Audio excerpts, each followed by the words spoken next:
Assalamualaikum warahmatullahi wabarakatuh. Halo rekan-rekan semua, berjumpa lagi dengan saya Ramdan Hidayat Ma'ruf dari kelas MJ 203. Baik, pada video kali ini saya akan mempresentasikan ujian akhir semester, di mana untuk saat ini kita berada di semester genap tahun ajaran 2022-2023 dengan mata kuliah Pasar dan Lembaga Keuangan dengan dosen Bapak Derianto. Dan sifat ujian ini adalah individual presentasi video yang saat ini sedang dibuat. Berikut adalah soal ujiannya, di mana mahasiswa melakukan proses pembuatan video, di mana materi yang dipresentasikan ada 3. Yang pertama itu adalah PT ASBM, PT AB Sinar Mas Multifinance, lalu yang kedua Antam atau PT Aneka Tambang, dan yang ketiga adalah BBTN atau PT Bank Tabungan Negara. Baik, untuk materi yang saya pilih sendiri adalah PT Aneka Tambang Tbk atau Antam, di mana PT Antam ini adalah bagian dari MinID yang terutama bergerak di bidang pertambangan nikel, bauksit, dan emas untuk mendukung kegiatan bisnisnya. Hingga akhir tahun 2021, perusahaan ini juga memiliki 15 butik emas yang terletak di 11 kota di Indonesia. Berikut adalah sejarah. Perusahaan ini memulai sejarahnya pada tahun 1968 sebagai sebuah perusahaan negara dengan nama PT Aneka Tambang yang didirikan oleh pemerintah Indonesia sebagai hasil penggabungan dari PT Tambang Bauksit Indonesia, PN Tambang Emas Jikotok, PT Logam Mulia, dan masih banyak lagi. Status perusahaan ini diubah menjadi Persero pada tahun 1976. Perusahaan ini mulai mengoperasikan pabrik PNI di Pomala secara komersil, dan 3 tahun kemudian perusahaan ini juga mulai mengoperasikan tambang nikel di Pulau Gebe. Pada tahun 1994, perusahaan ini mulai mengoperasikan tambang emas di Pongkor. Dan setahun kemudian, perusahaan ini juga mulai mengoperasikan pabrik PNI 2 di Pomala secara komersil. Pada tanggal 27 November 1997, perusahaan ini resmi melantai di Bursa Efek Jakarta dan Bursa Efek Surabaya. Setahun kemudian, perusahaan ini juga mulai mengoperasikan tambang nikel di Pulau G. Pada tahun 1999, perusahaan ini mencatatkan sahamnya dalam bentuk cash deposit interest. Dan pada tahun 2002, perusahaan ini meningkatkan status pencatatannya di ASX menjadi pencatatan penuh. Pada tahun 2001, perusahaan ini mulai mengoperasikan tambang nikel di Tanjung Buli. Pada tahun 2007, perusahaan ini mulai mengoperasikan pabrik PNI 3 di Pomala secara komersial. Pada tahun 2009, perusahaan ini mengakuisisi tambang emas di Cibayiliung.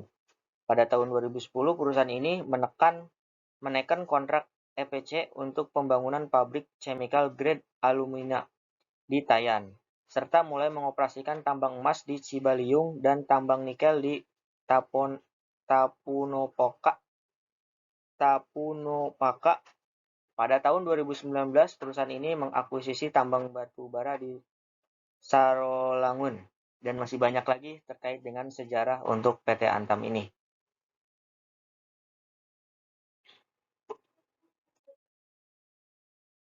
Dan ini juga masih sejarah yang dilalui oleh PT Antam. Dan berikut adalah referensi terkait dengan materi yang saya bacakan tadi, dan tidak semua, mohon maaf, tidak saya bacakan dikarenakan keterbatasan waktu presentasi. Kita masuk ke laporan tahunan annual report di tahun 2020 untuk PT Antam. Tahun 2020 memiliki tantangan tersendiri bagi Antam. Pandemi global COVID-19 mempengaruhi kondisi perekonomian dan industri secara global dan nasional, termasuk di dalamnya industri pertambangan dan pemurnian.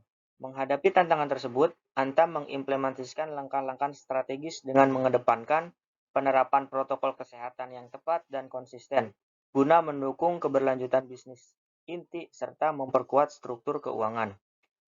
Perusahaan sejalan dengan komitmen Antam untuk senantiasa bertumbuh dan memberikan nilai yang positif kepada para pemegang saham dan pemangku kepentingan.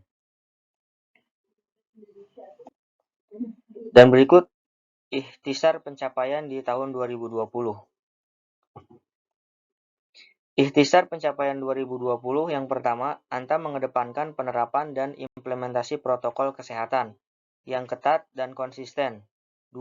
Komitmen kuat dalam penerapan protokol kesehatan mendukung pencapaian positif kinerja produksi dan penjualan Antam. 3. Implementasi inovasi operasi dan pengendalian biaya yang tepat dan optimal untuk meningkatkan daya saing usaha. Keempat, capaian kinerja keuangan Antam yang solid tahun 2020. Yang kelima, fokus Antam dalam menjalankan proyek-proyek pengembangan utama. Keenam, kinerja saham Antam yang solid pada tahun 2020. Yang ketujuh, partisipasi Antam dalam mendukung penanganan COVID-19. Dan yang kedelapan, komitmen kuat Antam dalam implementasi prinsip-prinsip praktik pertambangan yang baik atau good mining practice. Dan berikut adalah mengelola tantangan untuk keberlanjutan bisnis. Di tengah kondisi new normal pandemi COVID-19, Antam dapat menjaga kesinambungan produksi dan pertumbuhan penjualan melalui penerapan protokol kesehatan yang tepat dan konsisten. Capaian pertumbuhan kinerja positif tidak terlepas dari upaya Antam untuk terus melakukan inovasi dengan fokus pada peningkatan nilai tambah produk, optimalisasi operasi, serta pengelolaan biaya yang tepat. Dan berikut langkah-langkah lain yang disampaikan dalam materi, namun kita ambil judulnya saja dan tidak semua bisa kita bahas dikarenakan keterbatasan waktu untuk presentasi ini. Di mana untuk laporan atau pendukung lainnya yaitu ikhtisar keuangan, ikhtisar saham dan obligasi, laporan dewan komisaris dan redaksi, dan masih banyak lagi. Mohon maaf tidak bisa disampaikan atau dikupas terkait laporan tersebut dikarenakan sangat banyak sekali. Namun yang perlu saya masukkan ke dalam presentasi ini saja. Dan berikut adalah surat pernyataan tanggung jawab atas laporan tahun PT Aneka Tambang Tbk tahun buku 2020. Kami yang bertanda tangan di bawah ini menyatakan bahwa semua informasi dalam laporan tahunan PT Aneka Tambang Tbk tahun buku 2020 telah dimuat secara lengkap dan bertanggung jawab penuh atas kebenaran isi laporan tahunan perusahaan. Demikian pernyataan yang dibuat dengan sebenarnya dan berikut sudah ditandatangani oleh pihak-pihak yang terkait. Mungkin itu yang bisa disampaikan dalam presentasi terkait dengan PT Antam. Kurang lebihnya saya mohon maaf. Terima kasih. Saya tutup. Billahi taufiq wal hidayah. Assalamualaikum warahmatullahi wabarakatuh.